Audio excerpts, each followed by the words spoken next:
નમો અરિયંતાણમ, નમો સિદ્ધાણમ, નમો આયર્યાણમ, નમો વજ્જાયણમ, નમો લોહે સૌવસૌણમ, એસો પંચ નમોકારો સૌવપાવપણાસણો, મંગલાણમ ચ સવ્યેસી પરમમો વૈ મંગલમ, મંગલમ ભગવાન વીરો, મંગલમ ગૌતમ પ્રભુ, મંગલમ સ્થૂલભદ્રાદ્યા જૈન ધર્મોસ્તુ મંગલમ. ફાગણ વદ આઠમનો આજનો દિવસ દાદા આદિનાથ પ્રથમ તીર્થંકર પ્રભુ શ્રી ઋષભનાથ પરમાત્માના આજે બે કલ્યાણકો, પ્રભુનું આજે જન્મ કલ્યાણક અને દીક્ષા કલ્યાણક. 24 તીર્થંકરમાં સૌથી પ્રથમ તીર્થંકર, અને આ અવસર પેઢીની અંદરમાં આજે આપણે જે જીવી રહેલા છીએ, જે પણ વ્યવસ્થા, જીવન વ્યવસ્થા, લગ્ન વ્યવસ્થા, રાજ્ય વ્યવસ્થા, ધર્મ વ્યવસ્થા, અર્થ વ્યવસ્થા, જે પણ આજે આપણને કાંઈ પણ જોવા માટે મળે છે, આ બધાના મૂળ સ્ત્રોત, મૂળ ઉદ્ગમ સ્થાન, જેમનાથી આ બધું જ આપણને પ્રાપ્ત થયું. આજે માનવ સભ્ય બન્યો, સમાજની અંદરમાં સભ્યતા દેખાય છે. આજે જે પણ કાંઈ સજ્જનતા દેખાય, ધાર્મિકતા દેખાય, જે કલાઓનો વૈભવ દેખાય, આ બધાના મૂળ પ્રણેતા છે દાદા આદિનાથ ભગવાન. અને આજે પ્રભુનો જન્મ દિવસ છે. પરમાત્માના જન્મ સમયની વાતો સાંભળ્યા પછી આપણને એક આશ્ચર્ય થાય કે કેવા કપરા સમયમાં પરમાત્માનો જન્મ થયેલો છે. જે સમયની અંદરમાં યુગલિકોની વ્યવસ્થા, કલ્પવૃક્ષોનો યુગ, ન કોઈ કહેતા કોઈ પ્રકારની આજે જે દેખીતી વ્યવસ્થા છે એવી કોઈ જ વ્યવસ્થા હતી નહીં. અને એક કોટી સાગરોપમ, કદાચ એમાં 40,000 વર્ષ કંઈક ઓછા કરી લો, એટલું જૂનું પરમાત્માનું આ જન્મ કલ્યાણક છે. એક કોટી સાગરોપમ જૂનું પરમાત્માનું. અને જ્યારે પ્રભુનો જન્મ થયો ત્યારે ત્રીજો વારો ચાલુ હતો, એના પૂરા થવાને કેટલાક પખવાડિયા દિવસો બાકી રહેલા હતા. અને એ સમયની અંદરમાં નાભી કુલકર રાજાના ઘરે મરુદેવી માતાની કુક્ષીથી પ્રભુ આદિનાથનો આજના દિવસે જન્મ થયેલો હતો. અને કારતક વદની મધ્યરાત્રિ, દરેક તીર્થંકર પરમાત્માનો જન્મ મધ્યરાત્રિએ જ થાય. અને આ મધ્યરાત્રિએ જન્મેલા એ પરમાત્મા, અને એ જે સમયની અંદરમાં પ્રભુનો જન્મ થયો, ન કોઈ જ્યોતિષ, ન કોઈ એવી સ્વપ્ન પાઠકોની વ્યવસ્થા. કલ્પસૂત્રની અંદરમાં આ જ લખેલું છે કે બાકીના 23 તીર્થંકર પરમાત્માની સ્વપ્ન વ્યવસ્થા, પછી સ્વપ્ન લક્ષણ પાઠકો, રાજ જ્યોતિષી, આ બધું જ આવતું હતું. જ્યારે આદિનાથ પરમાત્માનું આ બધું જ કલ્યાણકોની ઉજવણી, કે આ બધી જ વ્યવસ્થાઓ સંભાળી છે ઇન્દ્ર મહારાજાએ સ્વયં આવીને. કારણ કે ત્રીજા આરા સુધીમાં તો જ્યારે પ્રભુનો જન્મ થયો ત્યારે તો યુગલિકોનો કાળ ચાલુ હતો, કલ્પવૃક્ષોનો સમય ચાલુ હતો. કોઈ ધંધાની વ્યવસ્થા નહીં, બિઝનેસની વ્યવસ્થા નહીં, શિક્ષણ વ્યવસ્થા નહીં, અર્થ વ્યવસ્થા નહીં, લગ્ન વ્યવસ્થા નહીં, જીવન વ્યવસ્થા નહીં, કોઈ રાજકીય વ્યવસ્થા નહીં, કોઈ રાજસત્તા નહીં. એક નાભી કુલકર એટલે યુગલિકોના સમૂહને એક દોરવણી આપવા માટે ખાલી એક નામ માત્રના યુગલિકો હતા.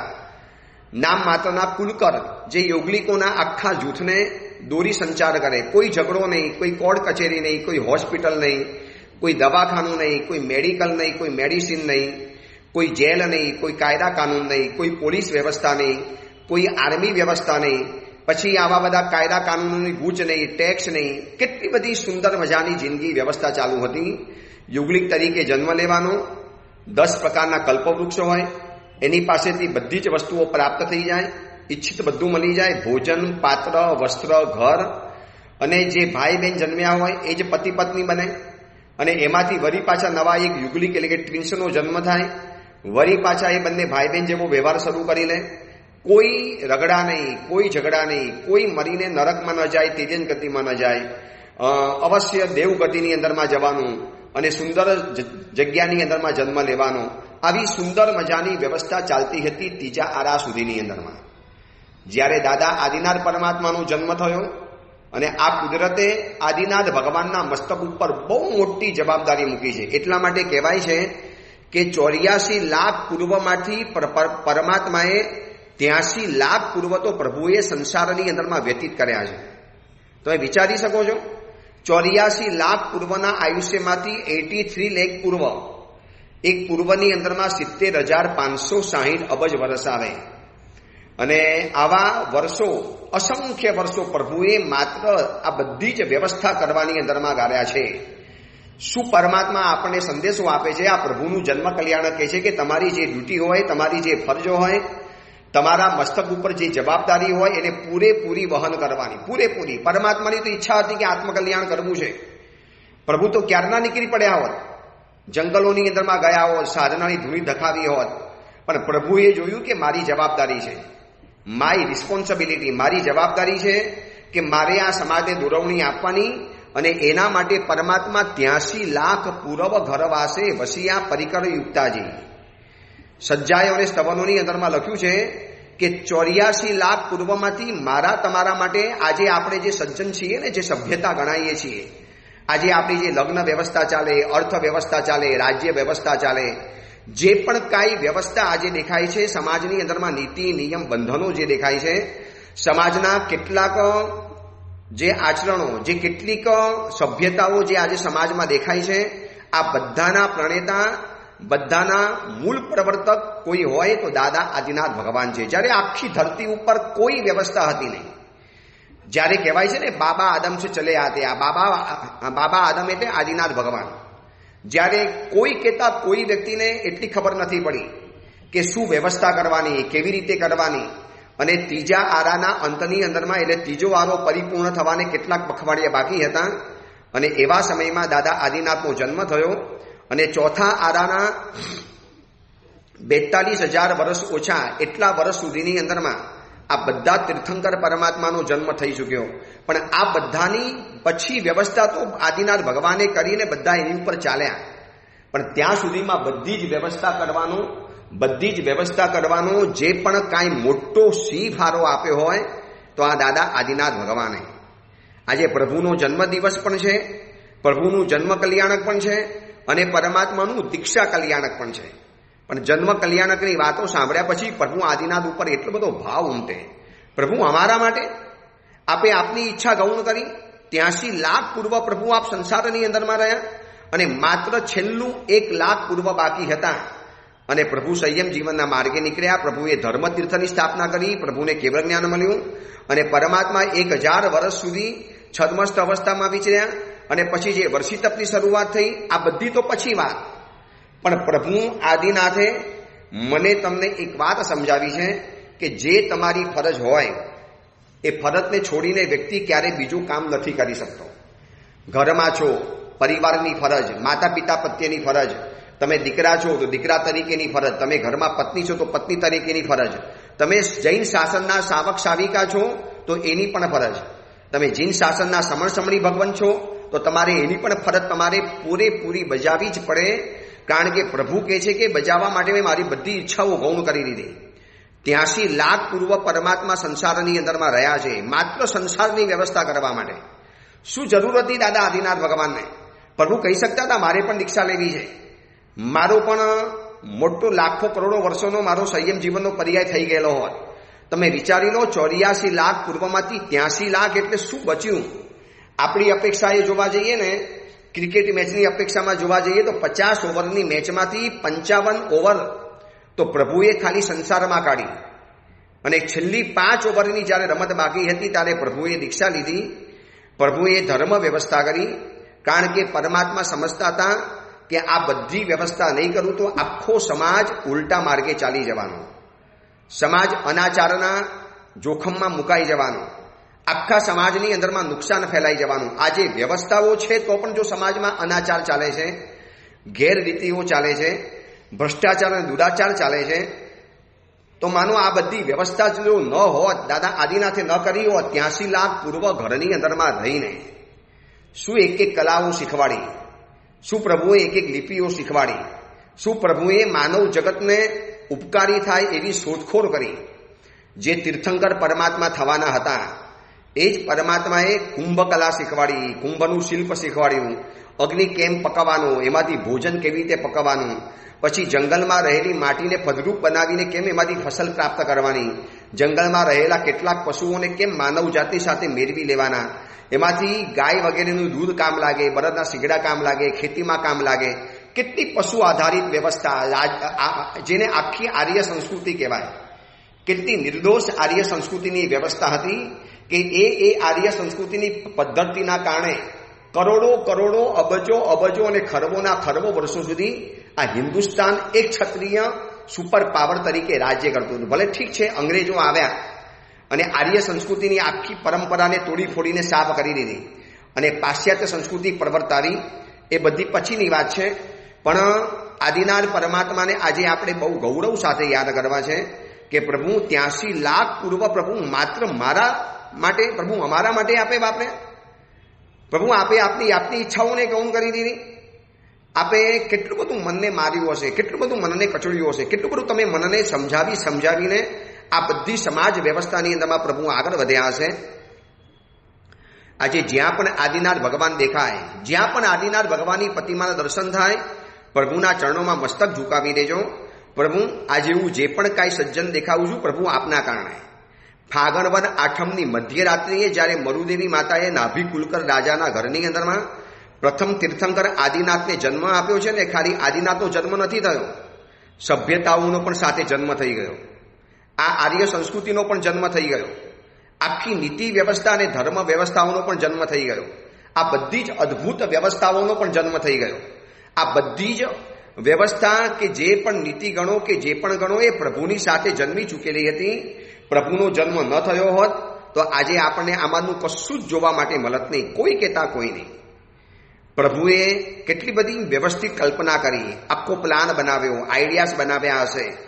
પ્રભુએ કેવી પદ્ધતિસરનું હોમવર્ક કર્યું હશે કે સમાજની અંદરમાં શું શું જરૂરિયાત પડવાની, આવનારા સમયમાં શું પડવાનું છે. મેં તમને કીધું ને, એક કોટાકોટી સાગરોપમ પહેલાનું આ પરમાત્માનો જન્મ થયેલો છે, એક કોટાકોટી સાગરોપમ. અને ત્યાર સુધીની અંદરમાં આખું આ ચાલતું જ આવ્યું તો કરોડો કરોડો કરોડો વર્ષો પસાર થઈ ગયા, છતાં પણ પ્રભુની છાપેલી આ રાજ્ય વ્યવસ્થા, ધર્મ વ્યવસ્થા એટલી સુંદર મજાની ચાલે છે. અને હજી પણ જ્યાં જ્યાં આ વ્યવસ્થાઓ ચાલે છે ત્યાં એટલી સુપેરે ચાલે છે.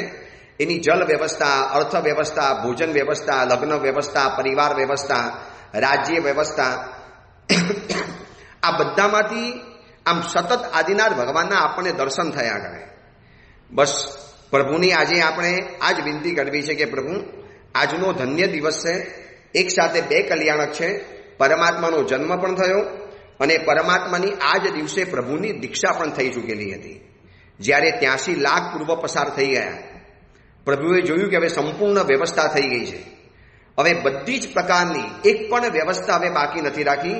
અને પ્રભુએ જોયું કે હવે મારે મારો આત્મકલ્યાણ કરવાનો સમય આવી ગયો છે અને ધર્મતીર્થ પ્રવર્તાવાનો પણ સમય આવી ગયો. જેમના માટે પ્રભુ જન્મ્યા હતા, જેમના માટે પ્રભુને કુદરતે જન્મ આપેલો હતો, એ કાર્ય તો પ્રભુએ છેલ્લા 1 લાખ પૂર્વની અંદરમાં કર્યું છે. બાકીના 83 લાખ પૂર્વ વ્યવસ્થા પ્રભુ ઘરવાસની અંદરમાં રહ્યા. 100 દીકરા, 2 દીકરીઓ અને એ બધાની રાજ્ય વ્યવસ્થા, કેટલી સુંદર મજાની પ્રભુ વ્યવસ્થા ગોઠવીને ગયા. અને બરોબર ફાગણ વદ આઠમનો દિવસ વળી પાછો આવ્યો, કરોડો વર્ષો પછી આવ્યો. અને પરમાત્માએ જોયું કે બસ હવે મારે દીક્ષા લેવાનો સમય થઈ ગયો છે.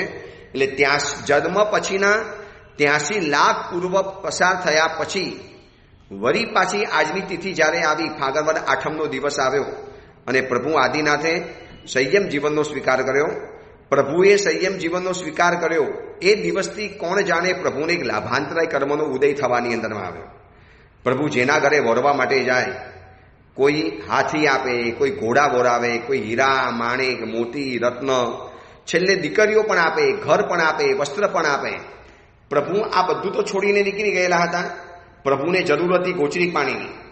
પરમાત્મા આદિનાથે ફાગણ વદ સાતમના દિવસે પહેલો ઉપવાસ કર્યો અને ફાગણ વદ આઠમના દિવસે પરમાત્માને આવતીકાલે બીજો ઉપવાસ, એટલે કે પરમાત્માને આજે બીજો ઉપવાસ છે. એટલે જ્યારે જ્યારે પણ વર્ષી તપ શરૂ કરવાનો હોય તો અસલ વિધિની મુતાબિક સાતમ અને આઠમનો છઠ કરવાનો હોય. કારણ કે દાદા આદિનાથે છઠ કરેલો હતો, પરંતુ હવેના સમયમાં નવા જીવો છે, હજારો લોકો આવતીકાલથી વર્ષી તપ શરૂ કરવાના. આદિનાથ ભગવાનની એક પ્રેરણાને પામીને, આદિનાથ ભગવાનના ચરણે ચરણે, એમના પગલે પગલે, એમના કદમ કદમ ઉપર ચાલવાની એક નાનકડી એક પ્રયાસ, નાનકડો એક સ્તુત્ય પ્રયાસ, જે વર્ષી તપ આવતીકાલથી શરૂ થવાના. તમે જો હજારો વર્ષી તપ મુંબઈમાં, અમદાવાદમાં, જ્યાં જ્યાં પણ જૈનો વસતા હશે, દેશ વિદેશની અંદરમાં આવતીકાલથી કોઈ પર્સનલી, કોઈ વ્યક્તિગત રૂપે, કોઈ અલગથી દાદા આદિનાથ પરમાત્માની આ યાદગીરીને લઈ અને વર્ષી તપ કરવાની શરૂઆત કરી લેશે.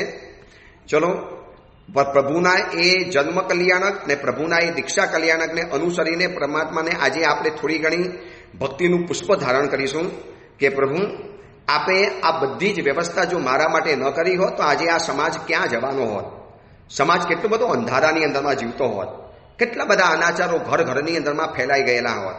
આજના કાળમાં હજી પણ દીકરીઓ સુશીલ છે, સજ્જન છે, દીકરાઓ હજી પણ ખાનદાન છે, દીકરાઓની પાસે હજી પણ સંસ્કારોનો જે વૈભવ દેખાય છે. અને આજે પણ સમણ ધર્મ, સમણી ધર્મ, સાવક ધર્મ, સાવિકા ધર્મ, માનવતાનો ધર્મ, માર્ગાનુસયો ધર્મ, આ બધો જે દેખાય છે પ્રભુ, એ આપની કૃપાના કારણે. પ્રભુ, આપ ન હોત તો આવું આમાંનું કોઈ કહેતા કશું જોવા માટે ન મળત. 83 લાખ પર્વ પુસાર થયા અને પ્રભુએ વરી પાછું આજનો ફાગણ આઠમનો દિવસ વરી પાછો આવ્યો 83 લાખ પૂર્વ પછી. અને પરમાત્માએ આજથી દીક્ષાનો સ્વીકાર કર્યો. અને ફાગણવદ સાતમનો પહેલો ઉપવાસ, ફાગણવદ આઠમનો એટલે કે આજના દિવસનો પ્રભુને બીજો ઉપવાસ, છઠ કરીને પ્રભુએ દીક્ષા લીધેલી હતી. અને ફાગણવદ નોમના દિવસે પરમાત્મા એકાસનાનું પચકાણ લઈ અને જ્યારે પરમાત્મા ઘર ઘરની અંદરમાં વરવા માટે જાય છે અને પરમાત્માને એક નવો અનુભવ થયો.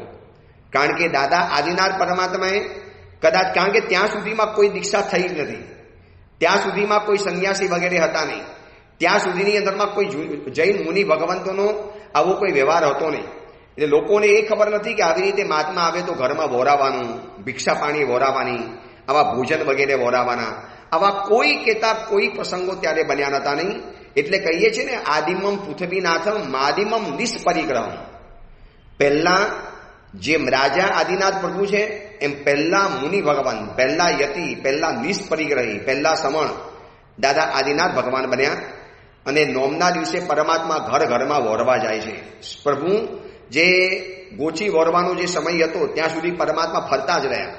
જેના પણ ઘરમાં ગયા, અરે આ તો આપણા ભરત ચક્રવર્તીના પિતાજી, આપણા પ્રભુ, આપણા દાદામહ, આપણા પ્રપિતામહ, આપણા દાદા આદિનાથ, આપણા ઋષભદેવ રાજા, અને આટલો મોટો વ્યક્તિ આપણા ઘરની અંદરમાં આવ્યો. લોકો એટલા બધા ઉલ્લાસથી હીરા, માણેક, મોતી, રત્ન, સોનું, ચાંદી, કપડા, ઝવેરાત, કન્યાઓ, હાથી, ઘોડા, મકાન, જે માપો એ ખાવા સિવાયની બધી જ વસ્તુઓ એ લોકોએ ધરાવી.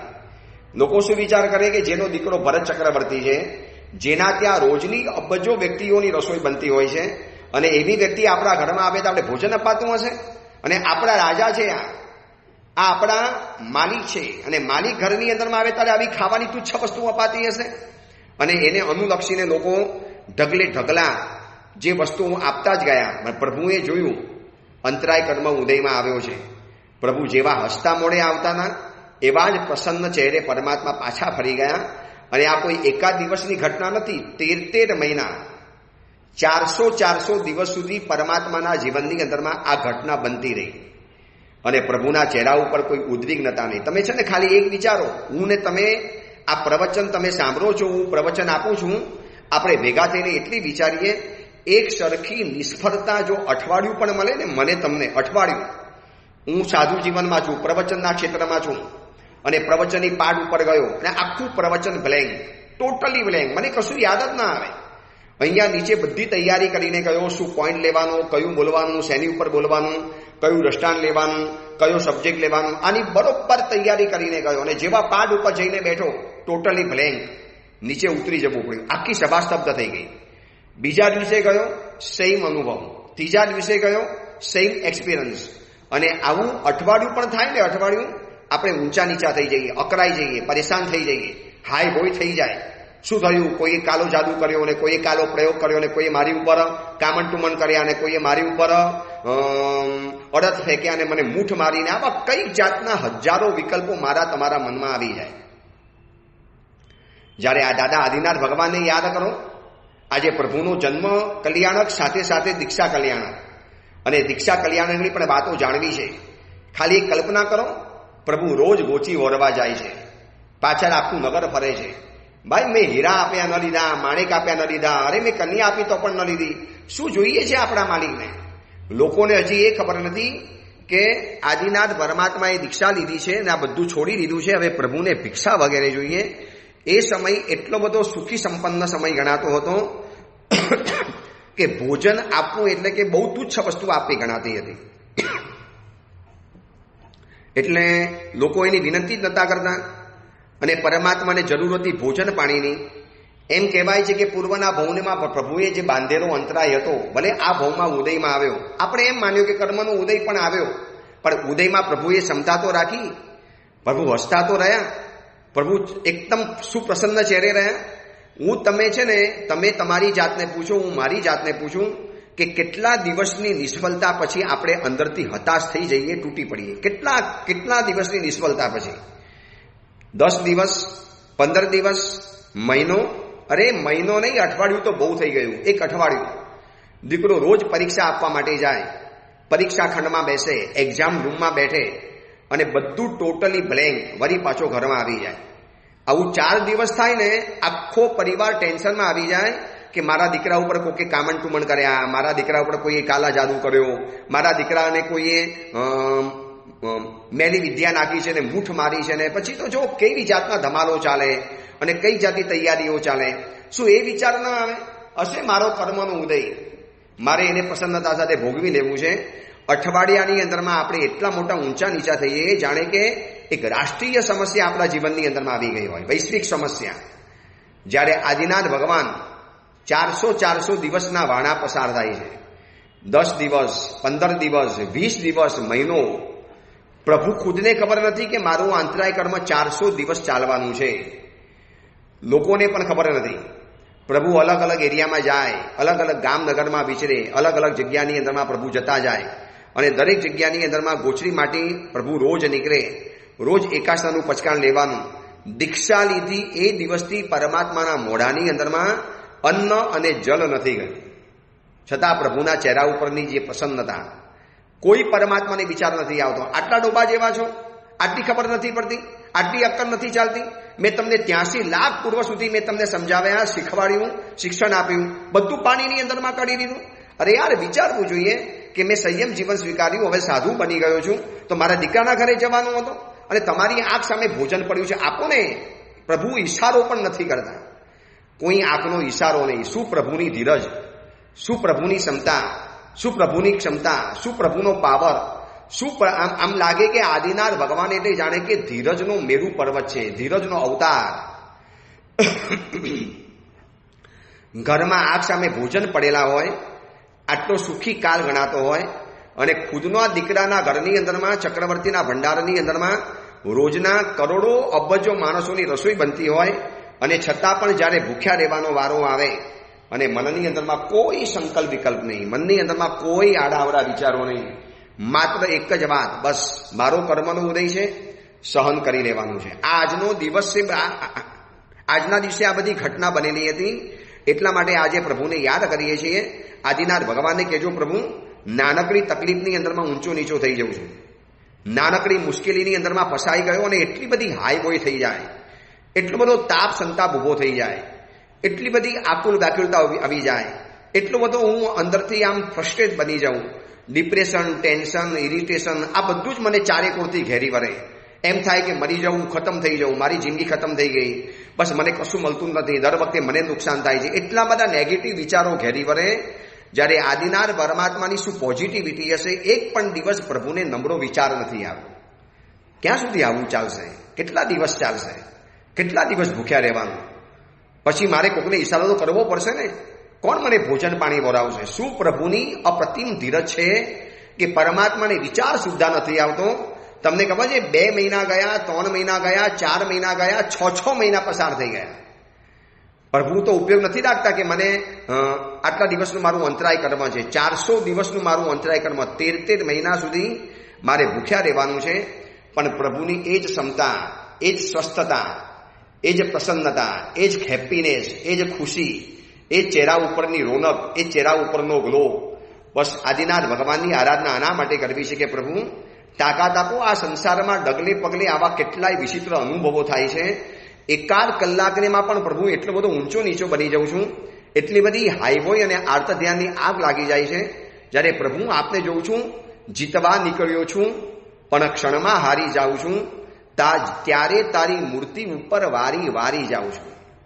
પ્રભુ એમ લાગે કે બસ મારે સાધનાના માર્ગે જીતવા નીકળવું છે, પણ જે રીતે મારી માય કાંગલી પણ મારું નામર્દપણું, મારી વિલાસ, મારી સત્વહીનતા, આ બધું જોયા પછી પ્રભુ ખરેખર જાત ઉપર શરમ આવી જાય છે. ત્યારે તારી મૂર્તિ ઉપર વારી વારી જાઉં છું. પ્રભુ આપની પ્રતિમાને જોયા પછી મસ્તક ઝૂકી પડે. આજે જ્યાં પણ એક આદિનાથ ભગવાનના દર્શન થાય, ન થાય તો છેલ્લે શત્રુંજય ગિરિરાજના આદિનાથ ભગવાનને યાદ કરજો. જ્યાં જ્યાં આદિનાથ ભગવાન હશે ત્યાં દરેક જગ્યામાં આજે આદિનાથ ભગવાનની બોલબાલા રહેવાની, પ્રભુનું આ જન્મ કલ્યાણક અને દીક્ષા કલ્યાણકની આરાધના થવાની.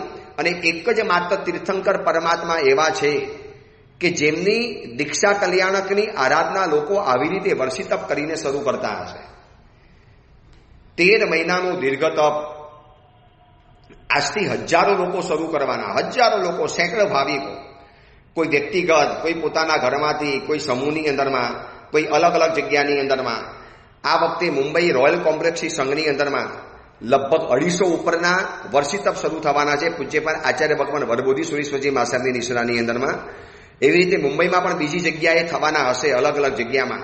એવી રીતે ઠેર ઠેર થવાના હશે. આ બધાની આપણે અનુમોદના કરીએ કે આદિનાથ ભગવાનની એક પ્રેક્ટિકલ આરાધના, એક દિવસ ઉપવાસ અને એક દિવસ બેસણું. બેસનાની અંદરમાં પણ જે પણ મને એ ચલાવી લેવાનું, જે પણ આવે એ ચલાવી લેવાનું. જે પણ વર્ષિતપ કરતા હોય છે બધાને ખાસ કહેવાનું કે આરાધના કરવી છે. દાદા આદિનાથના નામે તમે આરાધના કરો છો, એમના પગલે પગલે ચાલવાની આંશિક કોશિશ કરો છો, એમના કદમ કદમ પર તમે ચાલવાનો એક જબરજસ્ત સ્તુત્ય પ્રયાસ કરો છો. તો આટલું નક્કી કરો ને કે આ વર્ષિતપ દરમિયાન મારે ભોજન સંબંધી કોઈ પણ ફરિયાદ નથી કરવી, અને ભોજન સંબંધી કોઈ પણ આર્ત ધ્યાન, સંકલ્પ વિકલ્પ નથી કરવા. ભોજન સંબંધી તો નથી જ કરવા. ઠંડુ આવ્યું, ગરમ આવ્યું, તીખું આવ્યું, આવું બનાવાતું હશે. ઘરમાં વર્ષિતપ કરીએ છીએ, કોઈને કિંમત જ નથી. મારે જાતે કરવાનું, જાતે ફૂટવાનું. ન પુત્ર વધુ આવે, ન સાસુમાં મને સહાય કરવા માટે આવે, ન મને મમ્મી પપ્પા સહાય કરવા માટે આવે, ન મને આડોશી પાડોશી સહાય કરવાની અંદરમાં આવે. આપણે આ સુધીમાં કેટલા લોકોનું કર્યું છે. ભોજન સંબંધી વર્ષિતપ શરૂ કર્યો છે, તો ભોજન સંબંધી આર્ત ધ્યાન આ વર્ષ દરમિયાન 13 મહિનાના વર્ષિતપ દરમિયાન નથી કરવું. હું જ્યાં જ્યાં પણ લોકોને વર્ષિતપ કરાવું છું, ખાલી આ વખતે શરૂ નથી કરાવ્યા, બાકી દર વખતે શરૂ કરાવું ત્યાં લોકોને આ જ સમજાવું છું કે આ એક ધીરજની પરીક્ષા છે, સત્વની પરીક્ષા છે, તમારા પુણ્યની પરીક્ષા છે. અને આ રીતે વર્ષિતપ કરવો એટલે એક દાદા આદિનાથ ભગવાનના ચરણે કમલે, એમના કદમ કદમ પર, એમના ચરણ કમલ ઉપર ચાલવાનો એક નાનકડો સ્તુત્ય પ્રયાસ છે. અને પ્રભુએ આ કરી બતાવ્યો. 400 નકરોડા ઉપવાસ, 400 દિવસ, 400 કોને કહી શકાતું હશે. એક 4 કલાક પણ ભૂખ્યા નથી રહી શકતા, રાત્રિ ભોજન નથી છૂટતું, અભક્ષના ખાનપાન નથી છૂટતા. આજે ફાગણવદ આઠમનો આવો ધન્ય દિવસ, પરમ પવિત્ર દિવસ, છતાં પણ એવા દિવસોની અંદરમાં જો હોટલમાં જવાનું મન થતું હોય તો રિસ્ટરનું માથું કૂટી અને આદિનાથ પરમાત્માના ચરણોમાં આંસુ સારીને કહેજો, પ્રભુ ક્યારે એવો ધન્ય દિવસ આવશે કે હું પણ વર્ષિતપ કરીશ આપની જેમ. ફરિયાદ વગરનો વર્ષિતપ, ધીરજ ગુમાવ્યા વગરનો વર્ષિતપ, આર્ત ધ્યાનથી મુક્ત વર્ષિતપ, સંકલ્પ વિકલ્પથી રહિત વર્ષિતપ, કોઈ પણ ખાવાની ચિંતાથી મુક્ત વર્ષિતપ, કોઈ પણ ખાવાની ચર્ચા નથી કરવી, બસ એવા સંકલ્પ સાથેનો વર્ષિતપ. બસ આવો વર્ષિતપ મારા જીવનની અંદરમાં થઈ જાય. કારણ કે આજથી હજારો લોકો વર્ષિતપ શરૂ કરવાના. પ્રભુનો જન્મદિવસ અને પ્રભુનું દીક્ષા કલ્યાણક, અને આ પ્રભુની દીક્ષાની સાથે આ વર્ષિતપ જોડાઈ ગયો. અને કરોડો કરોડો સાલથી ચાલી આવનારો આ અખંડ વર્ષિતપ, જે લોકો વર્ષિતપ શરૂ કરતા હોય એ લોકોને વિચારવાનું કે કેવી ધન્ય ભાગ્ય છે કે દાદા આદિનાથ ભગવાનની આરાધના, આટલી જૂની આરાધના આજે અમને કરવા માટે મળી છે. બસ આજે આ દિવ્ય દિવસ, ધન્ય દિવસ, પરમ પવિત્ર દિવસ, મહાન દિવસ, દાદા આદિનાથ ભગવાનના 2 કલ્યાણકોથી પવિત્ર બનેલો આ દિવસ, ફાગણવદ આઠમનો આજનો આ દિવસ. આમ જોવા જઈએ તો આખો ફાગણ મહિનો દાદા આદિનાથ ભગવાનના નામે બુક થયેલો છે. ફાગણ સુદ તેરસ, આ ફાગણ વદ આઠમ પ્રભુના નામે અને ફાગણ સુદ તેરસની યાત્રાઓ થાય, વર્ષી તપ શરૂ થાય, પ્રભુનું દીક્ષા કલ્યાણક, પ્રભુનું જન્મ કલ્યાણક, આ બધું જ ફાગણ મહિનાની અંદરમાં જ્યારે જોડાયેલું છે. અને આજે આપણે દાદા આદિનાથ ભગવાનની બસ આવી રીતે સ્તુતિ કરી, પ્રભુને યાદ કર્યા. પ્રભુના જન્મ વખતે અને પ્રભુના દીક્ષા વખતે જે ઘટનાઓ હતી, જે સમયગાળો હતો એને આપણે યાદ કર્યો.